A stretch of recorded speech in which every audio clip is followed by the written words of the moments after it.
y'abanditsi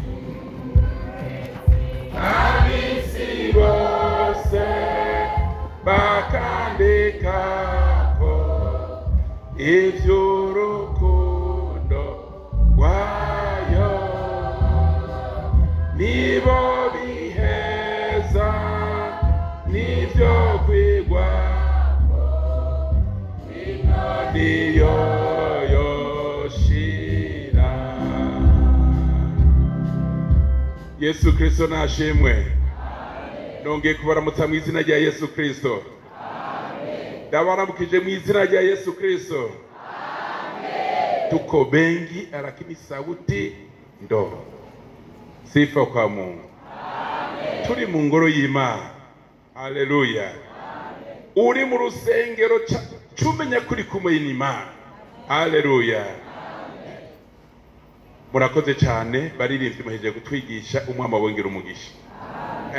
Twazikurikiranye ndirimbo mwatwigishije, bambere batwigishije bya Zakayo, kukizwa kwa Zakayo. N'abandi batwigishije ingene Yesu Kristo buri munsi avuga ngo nimuze kurisha abagizende abarushi n'abaremere. Bega muri kano kanya aha muri twebwe nta barushi. Yesu Kristo yigisha byose yababibona mu bantu. Haleluya. Amen. Ndanyarutse uwo munsi dusome Luka 11 ku murongo wa 27. Dusome Luka 11 ku murongo wa 27. Havuga ngo Yesu yishura umugore ashimye nyina. Akivuga ivyo umugore wo mwishengera ashira hejuru aramubwira ati hahigwa inda yakuvyaye n'amabere yakonkeje. Nawe aramwishyura ati cyane cyane hahigwa abumva ijambo ry'Imana bakarigirane bakaribungabunga. Amajambo yose Imana yampaye nzovuga hano yene nakurira ijambo kwitegurira kugaruka kwa Yesu Kristo aje gutora iki ishengero ry'iyi. Ntazoza gutora abanyabyaha oya, ariko ngo azoza gutora ishengero ryiwe, abantu bihanye, abantu biteguye, abantu baheze ivyaha, abantu bemera guca mu nzira ifunganye nibazoza gutora. Ku munsi w'ejo twarumvise amajambo atari make. Twarabonye ngo mu kwitegura kugaruka kwa Yesu Kristo hari ibintu dukwiye kwiyambura. Noneho tuwete kwiyambura ivyo bintu tugaca twambara ibi. Sifa kwa Mungu. Kugira umuntu aheza kumesa impuzu yanduye agaca yambara iyindi mpuzu imeze gute yejejwe. Niko no mu ishengero ry'Imana bimeze. Iyo umuntu ageze mu ngoro y'Imana mpwemu yera akamwambura ivyaha byose, acamwambika vya bindi Imana igomba. Ku munsi w'ejo twumvise ngo ubwa mbere ngo twambare nde umwami wacu Yesu Kristo, mu nyuma turango twambare umutima w'ikigongo, umutima w'ineza. Sifa kwa Mungu. Muvyo rero Yesu Kristo yadusigiye agomba ko tugumana niki kintu cyo kubungabunga iki ijambo ry'Imana. Aha twese ntitwabatirijwe rimwe. Hari uwo yarabatijwe nko muri 82, hari n'uwo yarabatijwe mu 1978 yoba arimo hano. Hari habo twabatirijwe rimwe mu mwaka w'1983 boba barimwo, n'abandi babatijwe vuba gatoya. Ariko wowe wabatijwe n'ubatijwe vuba, ikintu kituzigama kuguma mu ngoro y'Imana nuko tugirande tubungabunga iki ijambo ry'Imana. Tubungabunga icyo twagizende twumvise twigishijwe aryo jambo ry'Imana. Yesu Kristo ibintu yakora byose byaranezereza abantu. Icyo yakora cyose cyaranezereza abantu. Yesu Kristo asibaze gushikana mu isi yakoze ivyo abayuda batigeze bakora namba. Nico gituma abayuda bamuhiga, nico gituma abayuda bahiga ishengero rya Kristo. Hari amashengero atatu. Hari dini ry'abayuda ryitwa Judaisme, kandi iyo dini ry'abayuda ryitwa Judaisme nicyo ryareze Yesu Kristo, kuko Yesu Kristo yarezwe n'ivyageze. Ariko hageze igihe ageze ku myaka ya 30 abatirijwe, niho yacatangura gukora igikorwa camuzanye, acatangura gushinga ishengero ryiwe ryitwa christianisme. Amaze gushinga iryo shengero ryiwe christianisme, noneho acakora ivyo judaisme itigeze ikora. Yesu asanze abantu bapfuye akagirana akabazura, ibetaniya yarazuye Lazaro. Yesu ahuye n'impumyi akazihumura amaso. Yesu ahuye n'ibimuga akabimugurura. Ariko ibyo byose mu Bayuda nta n'umwe yabikoze. Noneho aha mwishengera amaze gukora ibikorwa bikomeye, umugore aramwitegereza, umumama aramwitegereza, aravuga ati arabura habika. Aca arasemerera mwishengero ati yemwe hahigwa amabere yakonkeje, hahigwa ninde yakuvyaye. Ariko Yesu aravuga ati vyo mama ni vyiza, ariko cyane cyane umuhigwe n'umuntu abungabunga iki ijambo ry'Imana. Ndakwifurije kubungabunga ijambo ry'Imana. Muvyeyi uri hano, ndakwifurije kubungabunga ijambo ry'Imana. Uri hano muri imyaka yose kubera iki wabuze muzi ijambo ry'Imana. Ijambo ry'Imana hano umwanditsi yanditse ngo nabiti ijambo ryawe mu mutima waje ngo noye kugirana kugucumurako. Vyerekana iyo umuntu abita ijambo ry'Imana ntagenda aracumura. Iyo umuntu abita ijambo ry'Imana n'urugamba rukomeye cyane. Yesu Kristo yararibitse aca duha akarorero umuntu abita ijambo ry'Imana ngene bigenda. Yesu Kristo ari mu bugaragwa agiye gusenga Imana. Basenze mumenye ko Yesu ko Satani atanezererwa basenze. Yesu agiye gusenga mu bugaragwa, agiye kwisonzesha, ahejeje kubatizwa, mpemu yaramuzana mu bugaragwa gusenga. Ariko Yesu amaze iminsi 40 ariko arasenga, Satani acaraza, acaramugerageza, aramubwira ngo kushonje. Erega Satani mukuta ikundiriza akwereka urukundo. Kushonje none kufite ububasha bwo kuvuga ikintu cyose kikaba uko kivuze. Bwira ya mabuye acika umutsima ucute. Bege yacika umutsima. Bege Yesu yabanesheje. Oya, iyo Yesu abikora vyerekana ko yari akoresheje n'ubugombe bwande bwa Satani. Ariko Yesu ko yari Imana, yari akoresha n'ubugombe bw'Imana. Imana yagomba ko Yesu yisonzesha agasenga, ariko Satani agomba ngo Yesu hage. Ariko Yesu aramubwira ati yewe wa mugabo ndakuzi nije nakuremye, ese ugomba kongerageresha ibyo kuri. Umuntu natungwa n'imitima gusa, ariko atungwa n'ijambo ryose riva hehe mu kanwa k'Imana. Mama duhezagire cyane ijambo ry'Imana n'ubutunzi. Ijambo ry'Imana parandikira Abakolosayi 3 ku murongo reka tuhasome.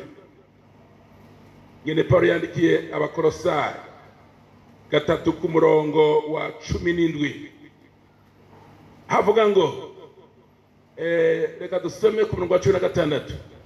Ijambo rya Kristo ribe muri mwebwe rigwiriye, riri mu bwenge bwose, mwigishanye, muhanurane, muririmbe zaburi n'indirimbo n'amatazirano y'ivyampwemu, muririmbira Imana mu mitima yanyu, mubiheshwa n'ubuntu bwayo. Ijambo ndiko ndarondera ni ijambo rya Kristo ribe muri mwebwe rigizene rigwiriye. Bega hari umuntu agomba ibintu bike. Umuntu agomba ibintu bike n'amareke ndari, ariko umuntu agomba ibintu byinshi mareke turara. Mwama bahezagire cyane. Kenshi hari igihe iyo udaherukana n'umumama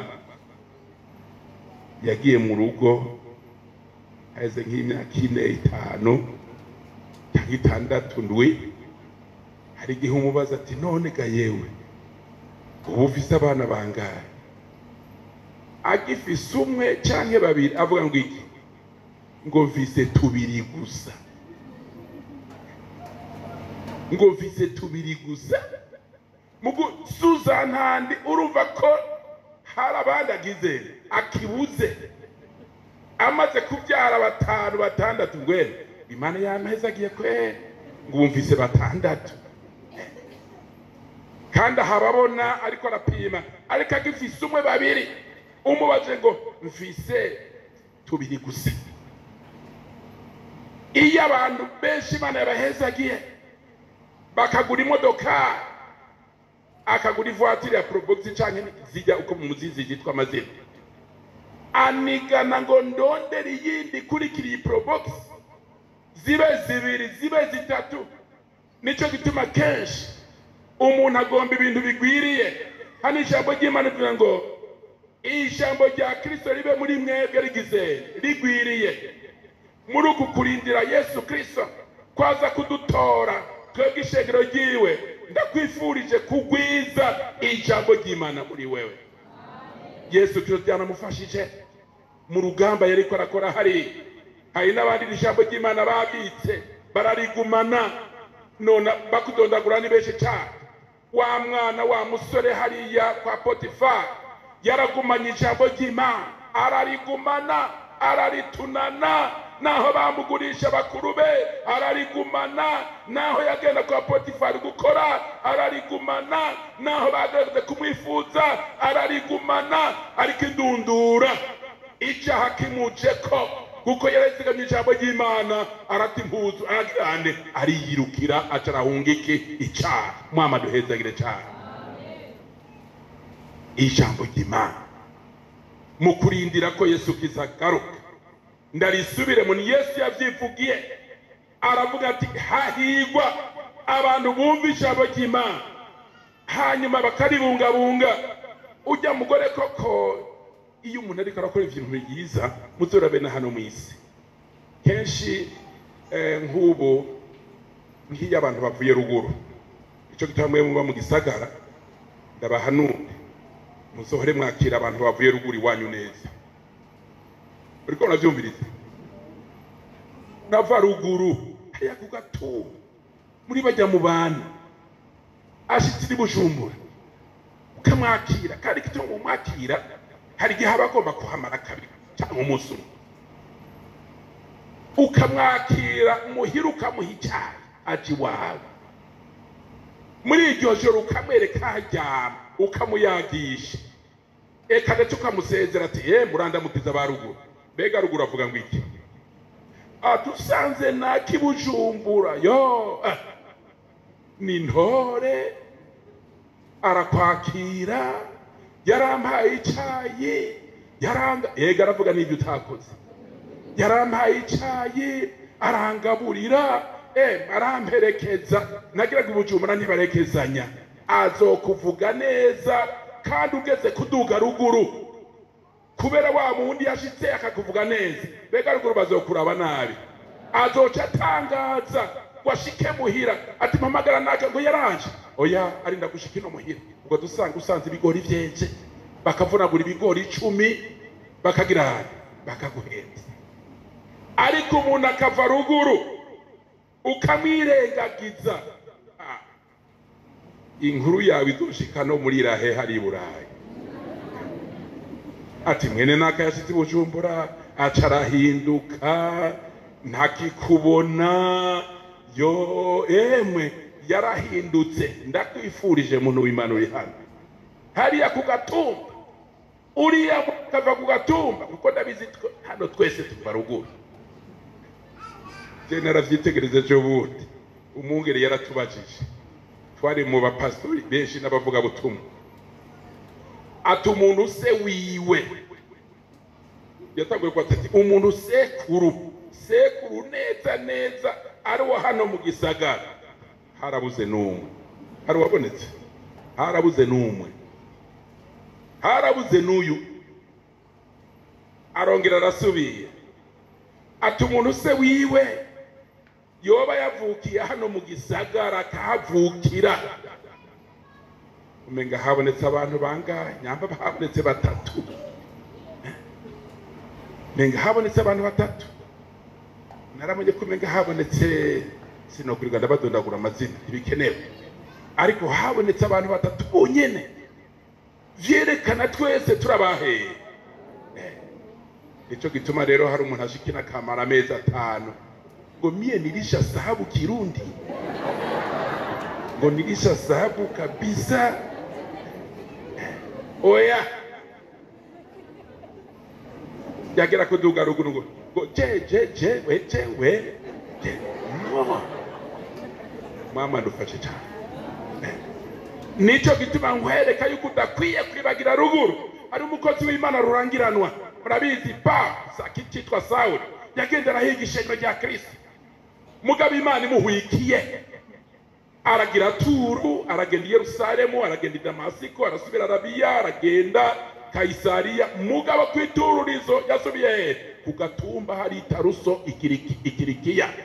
N'igihe baza kumurondera ngo avuge ijambo ry'Imana, Baranaba bamutumye gukora hariya muri Antiokiya, acagenda kurondera Sauli ku gatumba hari, acaramuzana bamarana umwaka. Antiokiya bariko barakorana ibikorwa by'Imana. Sauli na Baranaba mwebwe yaravuga ngo ni mundobanura Baranaba na Sauli bankorera igikorwa, acarasengerwa none acakora ibikorwa. Mugabo yakuwe hariya ku gatumba. Mama duhezagire cyane.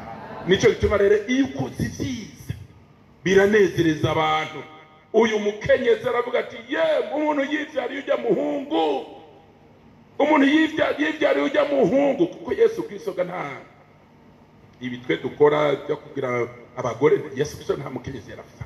Nico gituma rero uyu yavuze akivuga ivyo, umugore w'umwishengera ashira hejuru aramubwira ati hahigwa inda yakuvyaye n'amabere yakongeje.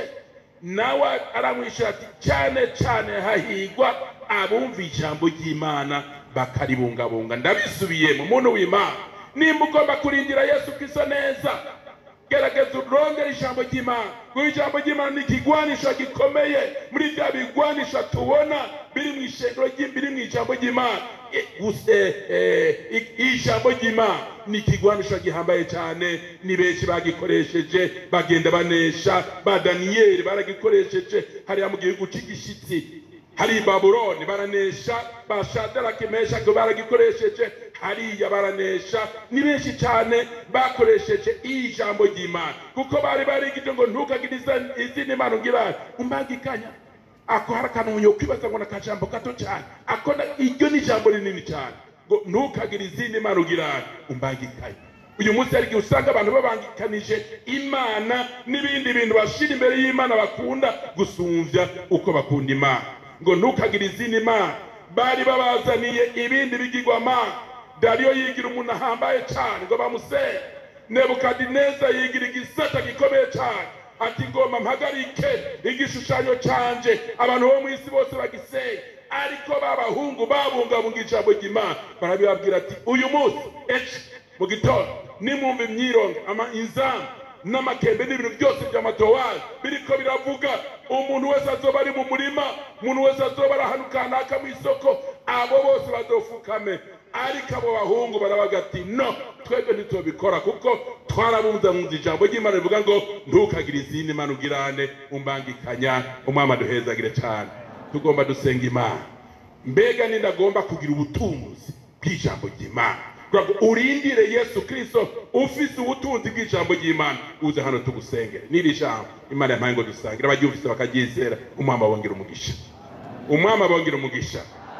Ninde muntu umwe gusa twosenge avuga ati nukuri ndumva ijambo ry'Imana ryaragiriye neza abantu, none naje ngoma ngende ndaryakire, rimbere ubutunzi, rimbere ikigwanisho gikomeye cyane, rimbere itara, rimbere umuriro mu mutima byo guturira Satani, kuko Satani agomba kunyegetera mu mitima y'abantu. Abadayimoni bagomba kunyegetera mu mitima y'abantu, kuko biri twereka ngo ijambo ry'Imana n'umuriro, n'umuriro yingana bija mu mitima y'abantu, rigaturira abadayimoni, rigaturira ibyiyumviro bibi, rigaturira bya bindi byose Satani agomba kunyegeteza mu mutima wabo. Abagomba ku ijambo ry'Imana rigwira muri bo, reka tubasengere. Dusabe pasere hano, kaze pasere basenge.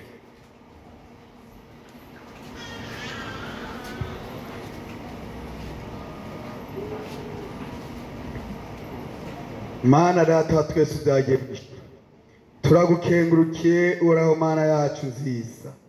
Turagushimiye kumaze kwivuga ku muntu wese w'ikimazi kaze kuzosaba kubwiza kwawe, akwiye kubika ijambo ryawe umutima wiwe kugira ngo yigwiriye muri we, kugira ngo ntazotsindwe n'umunsi wa nyuma. None ko bemeye guca bugufi, baremeye ijambo ryawe, kuko ari wowe ushobora baza ngo shobozwa byose n'uwumva inkomezi ko bambaye intege nke zabo ko bemeye ko batahagaze neza mu ijambo ryawe ko batarigendeye ko bataribitse mu mitima yabo ubagire imbabazi kuno mugoroba maso y'umwami wacu Yesu Kristo abeza batunganye ubaharire ucubangere ubwenge bwo kubika ijambo ryawe ko ijambo ryavuga ngo ijambo ry'Imana riguye muri mwebwe rifise ubwenge bwose ucubaha ubwenge bwo kubungabunga ijambo ryawe urakoze kubariye kandi ubejeje tubisabye guca mu izina ry'umwami Yesu tubisabye amen.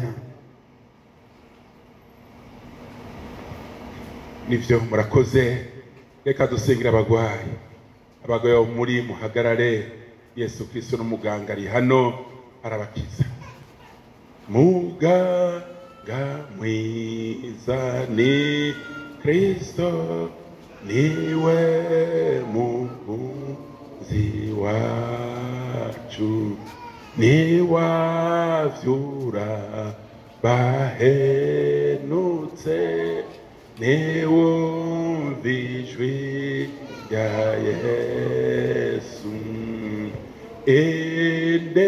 indirimbo z'Imana ijwi nk'irya kera natwe nituririmbe Yesu Yesu Mana data wa twese uri mu ijuru turagushima uri Imana ishoboye byose uri Imana atanakeme kikunanira aba bantu bahagaze mwami bose urabitegereza ingwara ziri muri bo zose urazibona kuko wewe ntiwiri uratuma abantu ngo gene muzana ibipimo ngo gene mupime ibinibi oya urabyibonera ibiri mu magufa urabyibonera ibiri mu mitsi urabyibonera ibiri mu maraso urabyibonera ibiri mu maso urabyibonera ibiri mu bwongo urabyibonera ibiri hirya no hino urabyibonera none aba bantu mwana turagusabye bakoreko haleluya bakoreko bumve ko bakozeko bumve ko ubushobozi bukiza buriko burashungurukira muri bo ndetse isaha mu kwizera bavyumve bumve ko ikiganza cawe cabakozeko bumve ko ubushobozi bukiza buriko bururukira muri bo buriko buragendagenda muri bo buriko buraturira ingwara buriko buraturira mikorobe buriko buraturira imisonga mu izina rya Yesu nubakiza abana bawe mwana aba bana bawe kuririmbira aba bana bawe gukora ibikorwa aba bana bawe gusenga aba bana mama bagenda bakushingira intaye hirya no hino nubakoreko ubakize iyi saha ibisaha yo gukiza n'abasigaye mu ngo za ubakize n'abari mu bitaro ubakize ni isaha garanzura ikiganza cawe Mana aba bantu bataha imisonga yahagaze uburibwe bwahagaze ibizunguzungu yahagaze ivyo byose basheshereje byose byahagaze mwana abagwaye mu maguru ubakoreko mwana ugorora imitsi ugorore mwana uramaraso atembere neza bagende neza batagenda bariyuba batagenda baracumbagira ubakize kuko nta nabi kunaniye tubisabye mu kwizera nabo bahagaze mu kwizera ubakize kuko bishoboye atanakime kikunaniye ni muri rya zina rya Yesu Kristo umukiza wacu tubisabyemwo amen mwizere ko Yesu abakijije haleluya nuko rero bumvise ijambo ry'Imana ko agizera umwami abongera umugisha